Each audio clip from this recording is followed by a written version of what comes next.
You know, the internet started in a very different place than where it is now. And who would have known about all these great meme coin investments they would have been able to get in their not too distant future? Who ate my double chunk chocolate cookie? Back when they threw that AOL disk into their PC slit, dialed in with their modem, and hacked the mainframe. 20 calories. 10 calories. You see, for crypto, OnlyFans, IRL streaming, all the way to YouTube predator stings, the internet is still in its early days for some, yet long established for others who've quite literally lived in a time where it's never not existed. By now, we've already seen so many mental breakdowns and insane episodes from those chronically online that it's a given that it will continue. So join me now as we go through a timeline of how the internet started and what it has become today. Start with a brief history. The first network communication sent on the earliest internet was way back on the Arpanet in the early 1960s, and the first record of actually creating social interactions over the network was found in DARPA memos discussing a galactic network concept, written by the first head of computer research at MIT, J.C.R. Licklider, who dreamed of a globally interconnected set of computers that anyone could use to quickly access data. This idea was developed into Arpanet, that was a packet switching network over a circuit-based one, which had been a long debate through the early R&D of realizing the concept of how the actual network would work.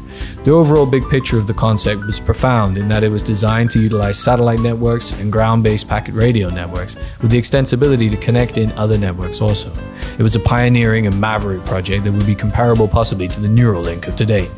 It was in 1965 that the first connection was made by Lawrence G. Roberts and Thomas Merrill, who connected two machines over a low-speed telephone dial-up connection. This was the actual realization of the dream, and from here the packet design would be communicated to the UK, where papers were written for secure voice channels in the military during this time.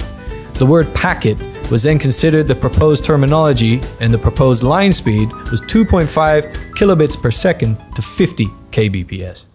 For the next few decades into the 1970s and 80s, the internet was mostly an educational and military tool. The concept of a social feed and live streaming media would have been far beyond what many were expecting to be using, but everyone could see that it was a real future that could come about. The biggest change to the internet was when faster connections became available, and that's a big jump from the era of Arpanet, and that required fiber optic networks to be laid. Now, during my youth, this was often discussed about being the next technological advancement, because at the time it was extremely slow to use the internet, and it required waiting for long periods just to download a little file or so, as we had to dial in and connect over a 52 kilobit per second dial-up modem. Of course, we still played Counter-Strike 1.6 and we had plenty of fun online, but it wasn't in any way like the world we have today. When you went offline back then, you simply walked away from the computer, and taking the computer with you was considered nerdy and geeky, and now it's totally normal because computing changed or evolved so much that now we're about to head into the next phase of augmented reality and transhumanism. From what started as a university and ultimately military project to connect computers and provide access to data, changed into the primary way we communicate, which in turn changed the way we communicate and the way our economy functions. As fewer people are having families and children are now growing up in a world of advanced technology, our way of life is changing rapidly. So with all that being said, who would have thought that in 2024 we'd be having $1 million crypto coins named after a comment or phrase an influencer said? And at this point, nothing surprises me. I'm over it. I know that whatever comes next after this will be equally disturbing, but not faze me at all. Whatever appears on the television screen emerges as raw experience for those who watch it. Therefore, television is reality, and reality is less than television. I mean, how far away are we from robotic assistance? It's already well under development, and it all isn't new by concept. AI also isn't a new term and is by no means going to disappear either. It's always been here, it's always going to be there, just like sci-fi predicted.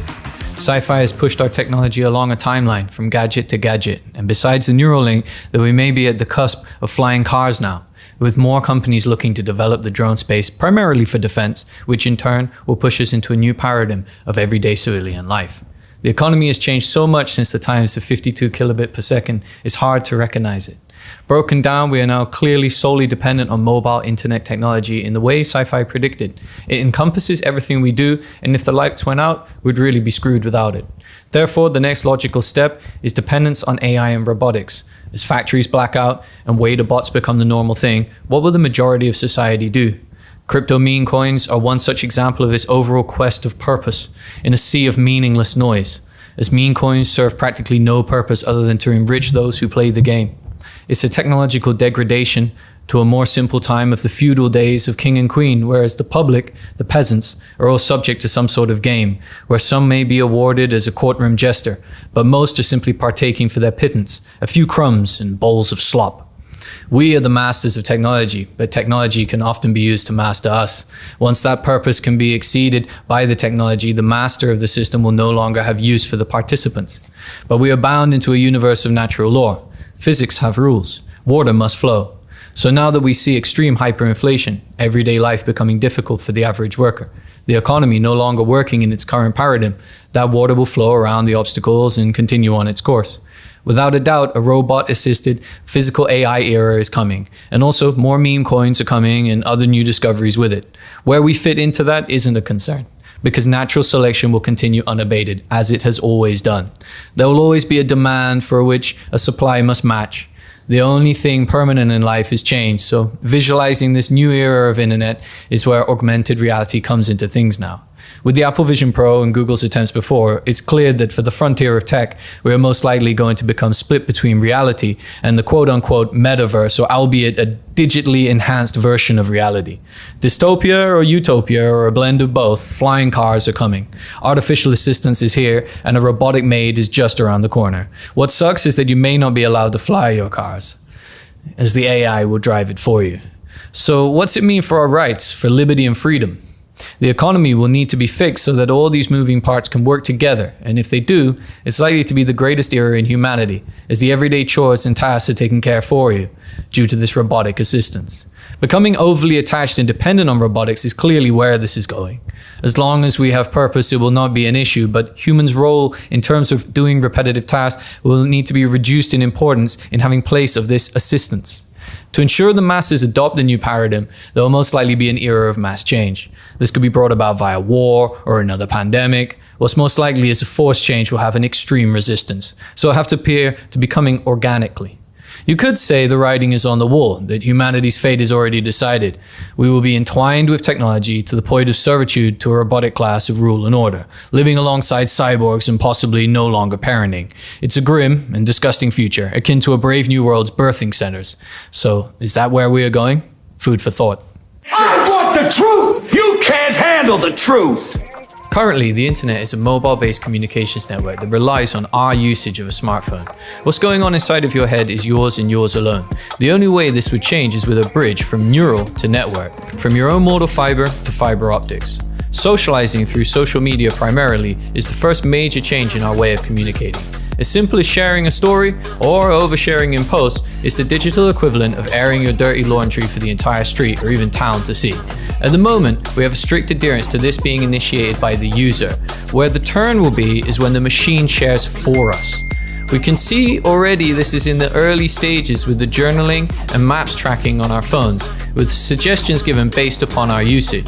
You know, these small nudges you get, such as wanting to journal about your visit to a certain address, or the next iteration could be that the journal is writing itself for you. It sounds eerie and out of touch, but I expect a startup is already working on such a thing. So where does this leave us? It's slightly somewhat outside of the three-dimensional realm now, as it leaks into your mind, your perception of past and present. If your journal is written for you, if your actions are all recorded, if your past is determined, then who controls the present? For he who controls the past controls the present, and he who controls the present controls the future. Text-based generative LLM models are here, and the stretch to holographic or hybrid hard models are only a few steps away. At the current time, it's not practical due to technological restraints, but as chip development steps up and as the demand for assisted living continues to rise with the aging populace, would it really be so bad to have a digital maid that reminds you of when to take your medicines and cleans up after you? That sounds nice, having someone to cook for you, clean for you, but where does it leave you? On the brink of insanity, quite possibly. This is what makes humans human. Doing chores, doing a routine, is core to a human's existence, and if replaced by a bot, will remove humanity from its essential routines. A bot could even clean for you, it could cook for you, it could think for you, right? For someone suffering from a disability, this sounds like it could be really beneficial, but it would remove the role from those that are caregivers, causing mass disruption in the sector. This is but one sector that could face disruption. Imagine just how many sectors relying on aiding in routine and day-to-day living that this new 5-dimensional assisting living can add. Because this will all be networked together, so you'll be able to ascertain how you compare to others on the network.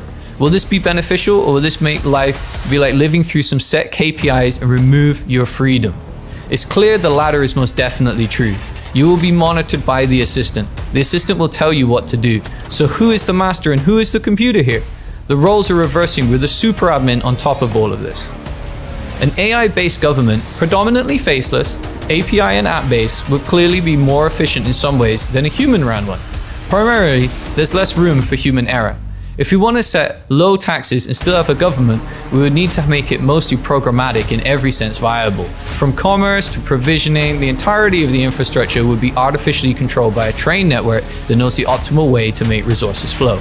This could remove many from their roles in government and then free up resources, and could lead to us into some form of utopia or dystopia, depending on who has the super admin controls, of course. Considering how this plays out in the text and media domain of the current paradigm, overzealous moderation will be the first port of call. To have a constitutionally protected republic that's AI-based may very well be the holy grail of our society, meaning that our constitutional rights are no longer open for such interpretation as populism grants. It would mean a very simple and ultimately binary result, a true or false Boolean answer. Is this something the world can handle? The First Amendment, the right to a freedom of speech, and the Second Amendment, the right to bear arms against tyranny, would have to be hard-coded into this AI government. And those are some of the most hotly debated topics of modern times. Could an AI government bring about a time where life is strictly based upon the Constitution and no longer open for debate? Well, yes, it could. With this immense power, though, the inverse is also true. It's all about how it gets built and who's building it, how the narrative flows, and how globalists feel it fits into the big picture. Certainly, we can build a 5D internet that mirrors what our founding fathers wanted for freedom, although the big question is, will we be allowed?